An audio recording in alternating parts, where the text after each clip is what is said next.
Ang 10 pinakapambihirang Honda motorcycle na ginawa. Nagsimula ang Honda Motor Company noong 1948 at pumasok sa US noong 1969. Mula noon ay gumawa na ito ng daan-daang kawili-wiling modelo ng mga motorsiklo. Sa muling pagtatayo ng populasyon pagkatapos ng isang mapangwasak na digmaan, ang mga pagkakataong magtayo ng murang transportasyon ay sagana. Ang mga unang produktong ginawa ng Honda ay mga makina ng gasolina na ikakabit sa mga bisikleta, na nagbibigay ng pinakamura at pinakapangunahing paraan ng transportasyon sa pinakamahirap na panahon para sa Japan pagkatapos ng digmaan. Ang kumpanya ay mabilis na lumago mula sa puntong iyon at naging isang pandaigdigang kababalaghan ng ipakilala nito ang Super Cub, na naging pinakamahusay na nagbebenta ng sasakyan sa mundo. Kilala ang Honda sa hindi nagkakamali na pagiging maaasahan ng produkto nito sa lahat ng lugar kung saan ito nagpapatakbo mula sa mga motorsiklo hanggang sa mga kotse at panlabas na kagamitan sa kuryente. Ang kumpanya ay naging responsable din para sa maraming teknolohikal na tagumpay, tulad ng mga CVCC engine nito na nakakatugon sa mga kinakailangan sa paglabas ng sasakyan ng EPA nang hindi nangangailangan ng mga catalytic converter noong 70s. Ang pagbabago ay naging mahalaga din sa pag-unlad ng mga motorsiklo nito. Bilang isang resulta, ang ilan sa mga makabagong produkto nito ay hindi nahuli, na nag-iwan ng ilang mga modelo na umalis sa merkado kaagad pagkatapos ng kanilang pagdating. Ang ilan sa mga short-lived bike na ito ay naging bihira pati na rin ang mga sikat na modelo mula sa unang bahagi ng kasaysayan ng Honda. Anuman ang tagumpay sa merkado, narito ang 10 kagiliw-giliw na mga halimbawa ng mga motorsiklo ng Honda na magagamit sa publiko na naging bihira at mahirap hanapin ngayon. Honda Run. Nagsimulang pumasok ang Honda sa merkado ng cruiser noong dekada 80, na ang bawat sunod-sunod na modelo ay nagiging mas malaki at mas sophisticado. Noong 1995, ayon kay Motorized, ipinakita ng Honda ang isang wild concept bike sa Tokyo Motor Show na tinatawag na Zodiac.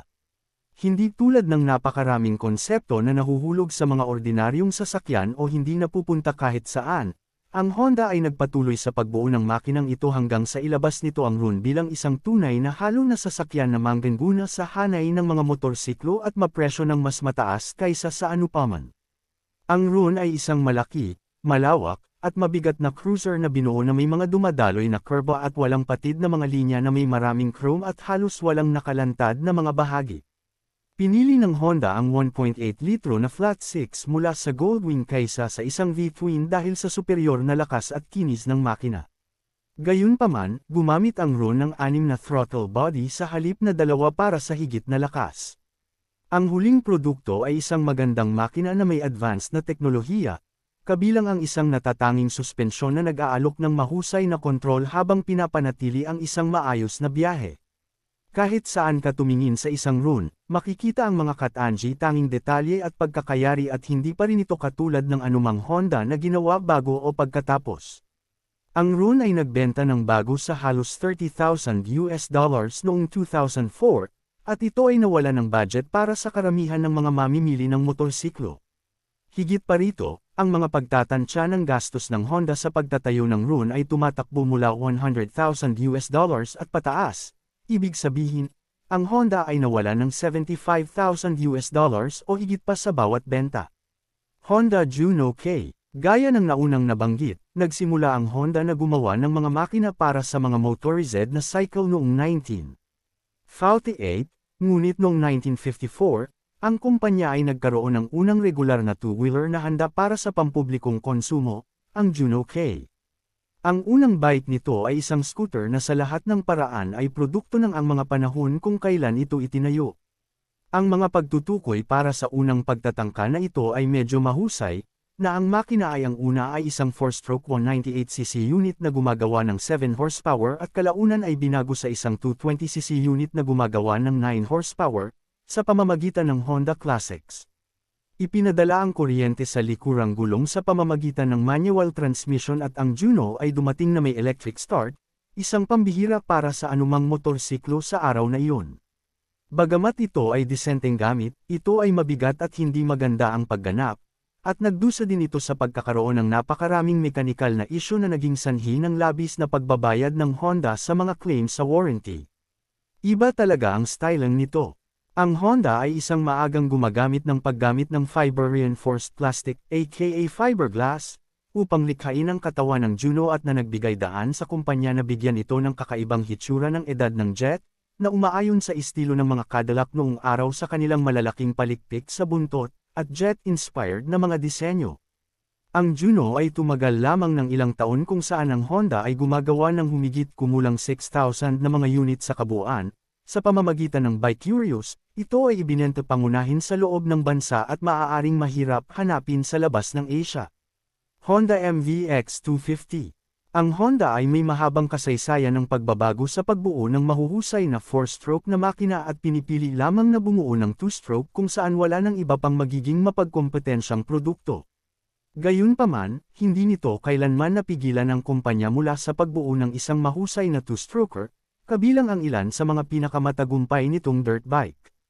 Dahil sa kasaysayang ito, nakakagulat na ang kumpanya ay gagawa noong huling bahagi ng 1983 nanograms isang lubhang kawili-wili at natatanging 2-stroke road bike, ang MVX 250.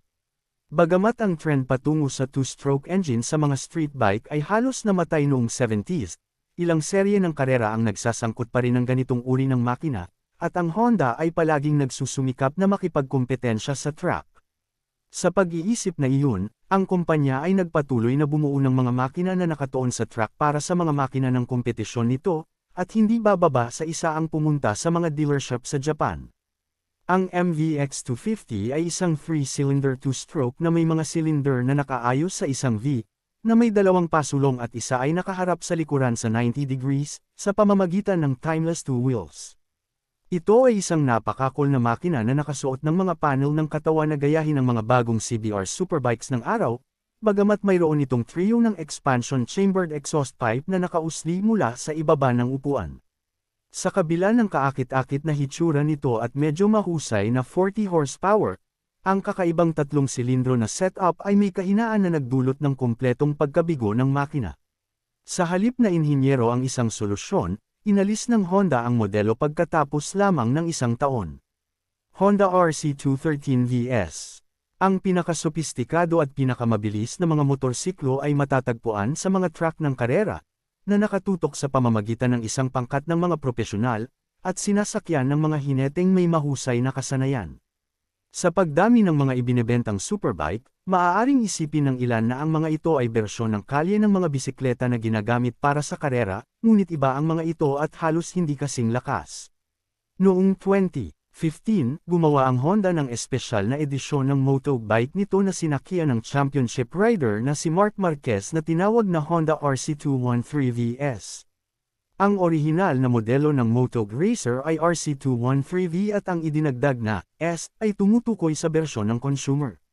Pinapatakbo ito ng 999cc V4 engine na gumagawa ng 157 na horsepower, bagamat nag-aalok ang Honda ng sport kit para lamang sa paggamit ng track na nakabunggo nito hanggang 212, bawat bike social. Ito ay isang fuel-injected bike na may 6-speed transmission at tumitimbang ng 375 pounds, o 353 lang kasama ang sport kit. Ang rating ng kapangyarihan ay nasa itaas na ngunit ipinarace sa gayong magaan na chassis, kitang-kita kung gaano kabilis ang bike na ito. Ang mga bisikleta ay ibinebenta bilang mga modelo noong 2016 sa halagang $184,000. Orihinal na pinlano ng Honda na magbenta ng 250 halimbawa, ngunit ang kabuoang bilang na binuo ay naging 213, sa pamamagitan ng New Atlas. Ito ay nagmula sa multi-million-dollar development ng Motog Racing, kaya maaaring ito ay isang bargain sa mga relatibong termino. Anuman, ang isa ay nabili sa auction sa Japan sa halagang $237,700, na ginagawa itong pinakamahal na motorsiklo sa kasaysayan. Honda Moto Compo. Maaari mong isipin na ang teknolohiya ng mga motorsiklo at sasakyan ay mag-crossover, ngunit ang Moto Compo ay hindi ganoon. Marami sa mga domestic na produkto ng Honda ay ginawa upang pagsilbihan ang populasyon ng mga mamamayan sa mga lungsod na masikip na may makikitid na kalye at halos walang mga opsyon sa paradahan, at ang mga K-car, mga maliliit na kotse na may maksimum na laki ng makina na 660cc, ay mga sikat na opsyon para sa mga naninirahan sa lungsod. Dito nababagay ang Moto Compo. Ipinakilala ng Honda ang isang bagong subcompact na kotse noong 1982 na tinatawag na Honda City, bagaman hindi ito isang K-car dahil sa 1.2 litro nitong makina. Ito ay isang cute at matalinong maliit na car flush na may boxy 80s style. Marahil ang pinakanatatanging katangian ng bagong maliit na Honda na ito ay inaalok ito ng kasamang folding scooter na pinapagana ng 49cc engine, ang Moto Compo. Ang rear hatch ng kotse ay idinisenyo na may mga sukat na partikular na magkasya sa Moto Compo. Ang ideya ay maaaring dalhin ng isang tsuper ang lungsod sa labas ng bayan kung saan mas madaling mahanap ang paradahan at pagkatapos ay kunin ang Moto Compo mula sa hatch. Tumitimbang lamang ito ng wala pang 100 pounds, at sakyan ito papunta sa lungsod, iniiwasan ang trapiko, ayon sa Silodrome. Nagtapos ang Honda na nagbebenta ng 53,000 Moto Compos, at ang lungsod ay nasa produksyon pa rin ngayon.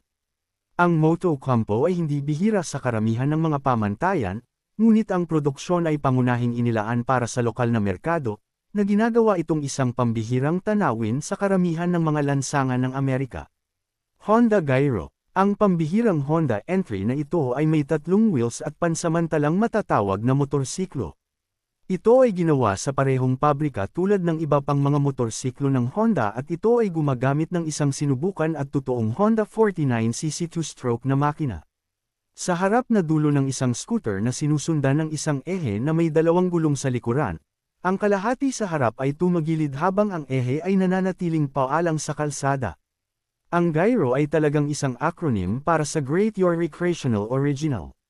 Una itong inilabas ng Honda sa Japan noong 1982, na nagsimula ang pag-export pagkalipas ng 2 taon, sa pamamagitan ng Ride Apart. Ang mga ito ay binuo sa ilang mga variant, ngunit lahat ng mga ito ay may 49cc na makina at pinakamataas na bilis na 30 mph, na may tailwind, marahil. Ang maliit na makina ay ginagamit sa buong mundo para sa transportasyon na nag-aalok ng ilang partikular na paglilisensya at mga insentibo sa buwis, at tiyak na iyon ang pangunahing benepisyo ng mga kakaibang maliliit na rides na ito. Gumawa din ang Honda ng Gyro Canopy na may bubong at isang disenteng sukat na istant ng parsela sa likuran at karaniwang ginagamit para sa paghahatid ng pizza sa Japan. Ngayon, ibinebenta ng Honda ang mga ito gamit ang isang bagong 4-stroke na makina na pinalamig ng tubig. Sa loob lamang ng ilang taon ng mga benta sa US, nagkakaroon sila ng pagbebenta paminsan-minsan, ngunit kung itinakda mong bumili ng isa, maaaring nahihirapan kang makakuha ng deal. Honda RC30. Ipinakilala ng Honda ang serye ng mga superbike ng VFR noong dekada 80 sa isang sabik na base ng mamimili na handang bilhin ang anumang maaaring itayo. Habang lumalabas ang mga bagong disenyong ito sa mga dealer, abala ang Honda sa pagdial sa mga makina sa track at paggamit ng karanasan sa karera upang pahusayin ang mga modelo ng produksyon. Gayunpaman, para sa isang piling bilang ng mga customer, nag-alok ang Honda, noong 1990, ng isang bike na sumasalamin sa track-winning na bike nito sa halos lahat ng paraan, ang Honda RC30. Ang RC30, na tinatawag na VFR 750R sa Japan, ay binuo bilang isang espesyal na homologation upang ang Honda ay makabuo ng isang bagong championship-winning na race bike na may limitadong bilang na inaalok sa publiko. Ginamit nito ang track-tested na V4 engine setup na may 748cc displacement at gear-driven camshafts, sa pamamagitan ng iconic motorbike auctions. Sa 118 na horsepower at dry weight na 388 pounds lamang, ito ay nasa itaas na antas ng mga sport bike para sa araw nito. Sa panlabas, may ilang bagay na ginagawang madaling makilala ang RC30 mula sa mga regular na modelo ng produksyon. Ito ay may kasamang mga round double headlight, isang solong upuan, isang hindi mapag-aalinlangan ng Honda livery na pula, puti, at asul, at ang likurang solong swing arm, na ginawa para sa madaling pagbabago ng gulong sa mga hukay. Ang Honda ay nag-export lamang ng 316 na mga unit sa US para sa isang presyo ng pagbebenta na $15,000 na halos doble sa presyo ng mga tipikal na sport bike, sa pamamagitan ng Revzilla. Honda Dream CB50R. Habang ang Honda ay isang makabagong tagagawa na bumubuo ng ilan sa mga pinakasopistikado at makabagong teknolohiya para sa mga produkto nito, ang kumpanya ay hindi kailanman naging maingat sa pagtingin sa nakaraan para sa inspirasyon. Ang 1989 hanggang 1991 GB 500TT ay isang magandang halimbawa ng paggawa ng Honda ng isang throwback machine dahil ito ay naka-estilo sa BSA bikes ng kasagsagan ng kumpanyang iyon. Katulad nito, tinitingnan ng Honda ang sarili nitong kasaysayan noong 2004 nang ang kumpanya ay bumuo ng isang parangal sa isa sa matagumpay nitong mga race bike noong unang bahagi ng 60s, ang Honda Dream CB50R. Ang CB50R ay isang modernong replika ng 1962 RC110. Noong 1961, maganda ang performance ng Honda sa 250cc at 125cc na klase ng karera. Ngunit nang magbukas ang isang bagong klase ng 50cc racing, kinailangan ng Honda na sumali. Gayunpaman, ang Honda ay nakatuon sa pagbuo ng 4-stroke engine lamang at ang mga katunggali nito ay gumamit ng 2-stroke na mga modelo. Sa halip na lumipat, pinili ng Honda na mag-engineer ng isang 4-stroke na modelo na maaaring makipagkompetensya, at ang RC110 ang resulta.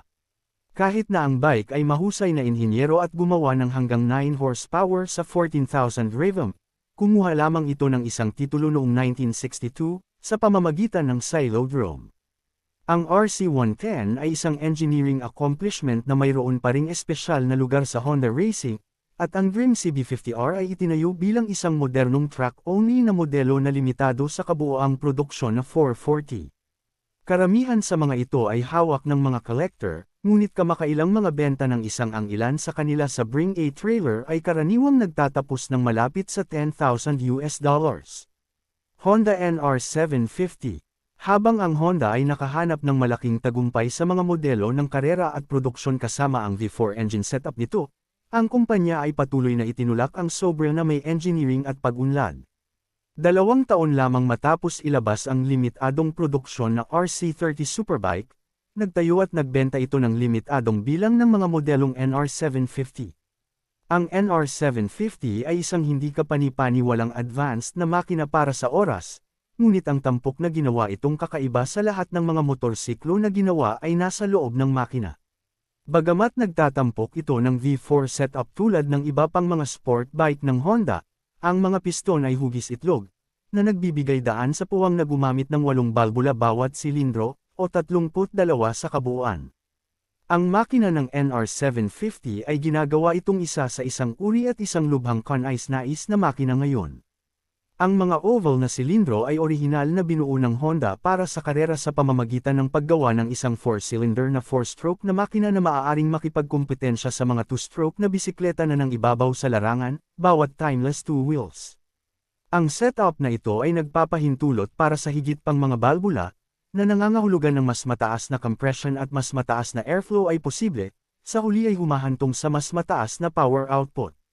Patuloy na ginamit ng Honda ang mga oval na piston sa track sa buong 80s at, gamit ang RC30 bilang blueprint, nag-alok ng road legal na NR750 na limitado sa 300 kopya lamang.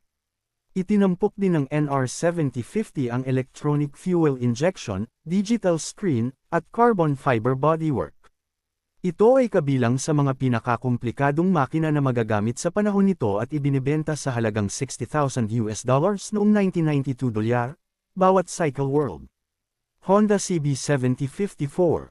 Nang idebo ng Honda ang CB754 nito, pinasimulan nito ang panahon ng 4-cylinder superbike at itinakda ang pamantayan para sa mga street bike para sa susunod na dekada. Ang CB750 ay nagpakita ng isang transverse-mounted 4-cylinder engine na may malaking displacement para sa halos kalahati ng kung ano ang ibinebenta ng maihahambing na mga bisikleta, ayon kay Hemmings. Bukod pa rito, nag-aalok ang Honda ng electric start, disc brakes, at bulletproof na pagiging maaasahan ng Honda. Hindi lamang ito tatawaging superbike, ang pagiging kapaki-pakinabang nito para sa iba't ibang layunin ay humantong sa paglikha ng terminong Universal Japanese Motorcycle na maglalarawan ng mga scorer ng mga bisikleta mula sa Japan sa buong dekada 70. Ang isa sa pinakamatagumpay na paglulunsad sa kasaysayan ay hindi isang recipe para sa isang bihirang makina. Gayunpaman, habang hindi ito teknikal na magagamit sa publiko, ang isang hand-built 1968 na prototype sa kalaunan ay ginawa ito sa mga pribadong kamay. Nagtayo ang Honda ng 5 prototype para sa pagsubok at para ipakita sa mga palabas sa motorsiklo. Sa mga export market, Lahat ng mga ito ay gawa sa kamay at ang mga bahagi mula sa isa ay malamang na hindi magkasya sa isa pa. Isang kopya sa Candy Gold na ipinakita sa Brighton Motorcycle Show noong 1969 ay dumaan sa isang serye ng mga may-ari sa UK hanggang sa ito ay may sama sa isang auction noong 2018, kung saan ito ay naibenta sa halagang €161,000, mga $223,550. Ito ang pinakamahal na pagbebenta ng motorsiklo sa kasaysayan hanggang sa naibenta ang RC213VS noong 2021. Kung nagustuhan mo ang video na ito Lude ay maaari lamang paki-like at share at video na ito, at paki-subscribe na din ang aking channel at paki-hit ang notification bell para lagi kang updated sa mga video na ilalabas ko. Maraming salamat Lude.